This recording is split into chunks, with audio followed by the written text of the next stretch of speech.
Okay, spoilers. And also, don't watch the spinoff in America. It's going to be trash. Just, heads up on that. Let's get into the review of Squid Game Season 3, the finale. Okay, first off, we're going to get into the biggest spoiler. Gi-hun, he didn't have to go out like that.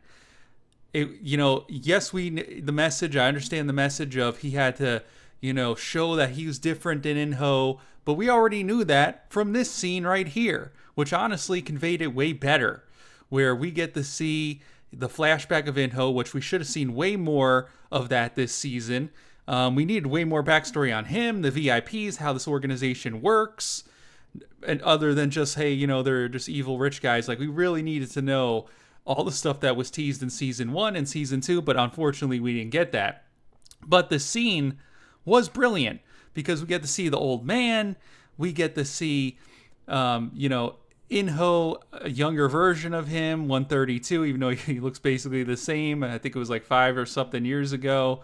And the old man gives him a knife and tells him, hey, kill the guys when they're sleeping and you'll win. Now remember, there was actually a scene similar to this in season 1 where Gi-hun had the opportunity to kill his best friend when he was sleeping, but he didn't do it. He didn't kill Sung-woo. Why? Because remember, Saviok was like, you're not this kind of guy, don't do it.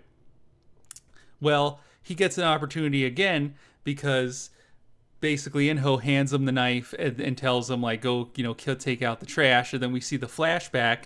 In-ho was offered the same thing, except In-ho does it. He kills all the people in their bed. Gi-hun, he doesn't do it again, just like in the first season when he didn't kill Sung-woo. So this scene, brilliant. It conveyed, that they're very different. So you didn't need the ending to prove that Gi-hun was a different guy than In-ho. We really see the comparison. We really know that he's, basically pure-hearted. And Daeho thing don't count because Daeho was trying to kill him, so he had no choice but to try to kill him. And, he strangled him, and it was like, a moment of passion. With also, I like the scene because in this scene, when he doesn't kill the people in their sleep, you get to see In-ho basically be really conflicted. I mean, it's a real time he shows vulnerability and emotion because he starts to question, well, did I make the right decision? I killed the guys in their sleep. Why didn't he?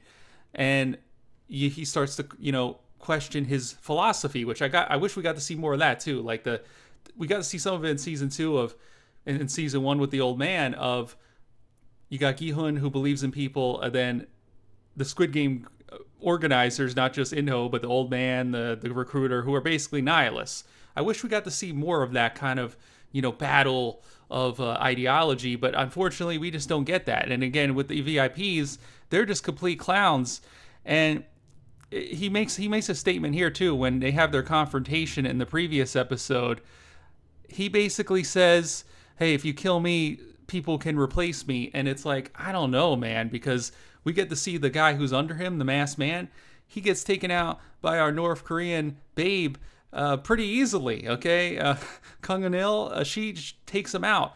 And if that dude was running the island from the start, I think, season 1, they would have took down the island. So really, the front man and the old dude before him were really holding this organization up, especially with these clown VIPs. And the VIPs this season are bigger clowns than they were in the first season, okay? They're complete morons. It's hard to believe they have any power.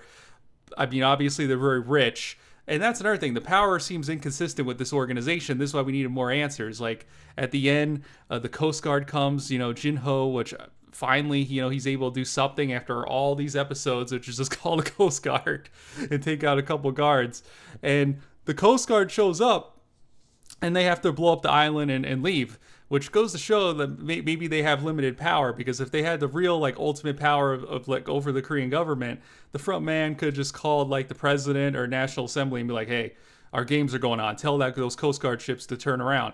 But that didn't happen. They blew up the island. So that kind of implies they have limited power. But then at the end, we see that there's an American Squid Game. So it's very inconsistent, and again, I wish we got more backstory too, like why the VIPs are all fucked up. Is it just all rich people are fucked up? I know there's a lot of fucked up billionaires, but I wish we got more into the psychology of them in particular, instead of it just, oh, they're rich and they're evil. Like, I wish we got more.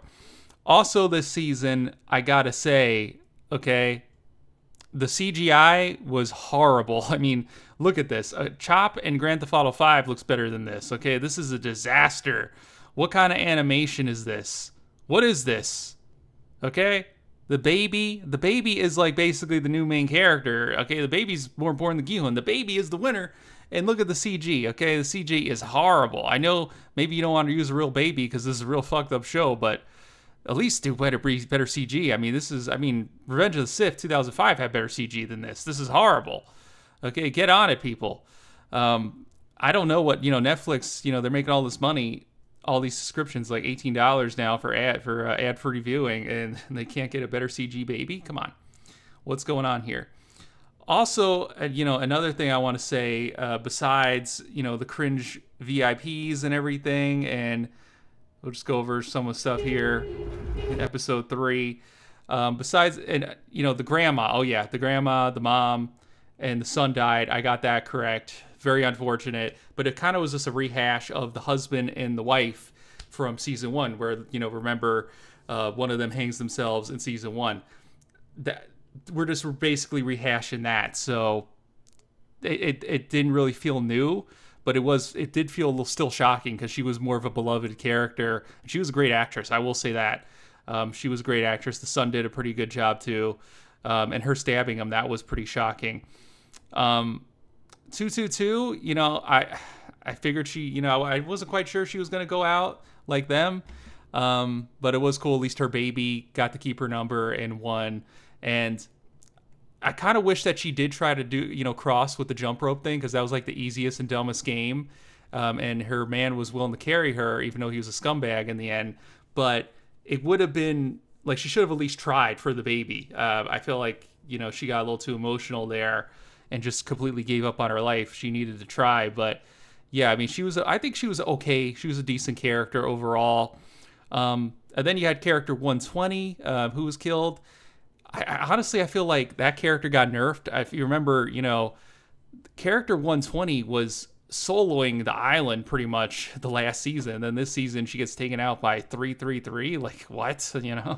And she was having a hard time against like nobodies before that in the hide and seek game. That really didn't make a lot of sense to me with the character. I didn't really get that, how 120 was taken out so easily, especially when 120 was so OP. I feel like 120 got nerfed. And then Choi, he was great this season. Okay, Choi was amazing. Okay, he pretty much was better than the detective, better than the police officer Jin-ho, which is kind of funny. Yeah, he did more. That his loan shark instincts made him a better detective. I mean, he's a great character. He's funny as fuck. I love him. The old dudes and all the randos, I feel like they shouldn't have made it to the end. I do like how Minsu got revenge on the drug addict dude. I do like that. I wish Minsu did more. Minsu, I felt like there was more potential there. I felt like when he was going to take the pills, he was going to go way crazier, but like just it never happened, and that kind of sucked. I was waiting for something to happen up until the end. He just gets pushed off. I was like, man, I was hoping this dude would do more. Especially since they said like the drugs are gonna play a big part this season. I thought he would do something real nuts and just like go on a rampage and hide and seek or something. It just didn't happen. He just killed the crazy cult lady, which thankfully for that, because she was really annoying. I mean, that lady was nuts, and I can't believe people actually like that character, to be honest. Yeah, let's see, anything else here?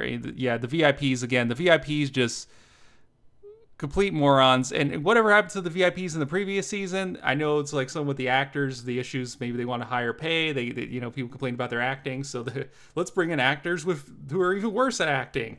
But yeah, I wish we got more backstory. Besides the horrible acting, we need to know like how this organization works.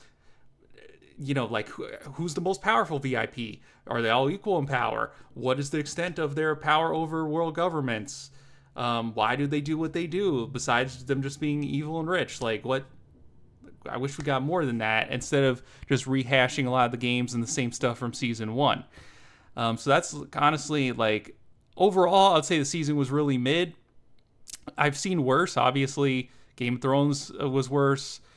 Even I would say last season House of Dragon was worse. This was decent watch despite all the complaints, but it just wasn't satisfying in the end. You know, like nothing. All the VIPs, none of the VIPs die.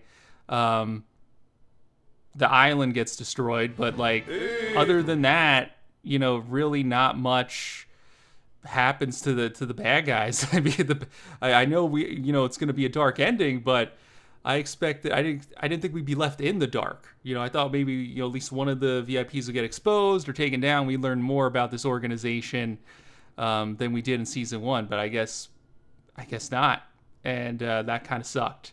That was kind of disappointing. I was really hoping that we would get more.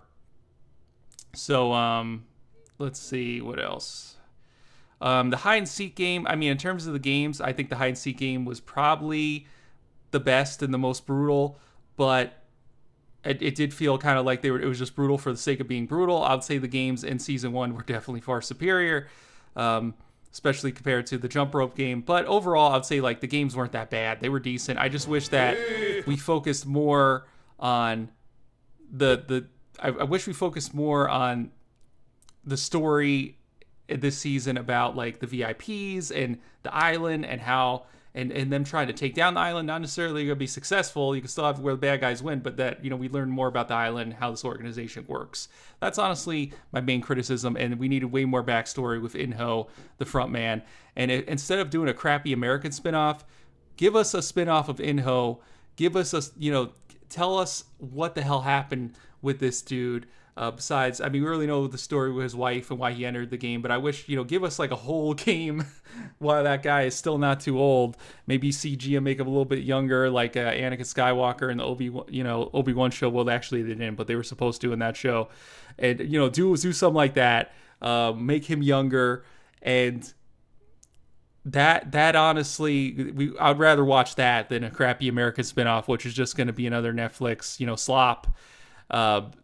Give us that, okay? Or give us like even a sequel like way into the future or something with the baby. I'd rather watch that than a crappy American version. So yeah, this is my review. Might do a longer video at some point because I'm sure I forgot a lot of stuff. But yeah, wherever you guys are, have a fantastic day and peace out.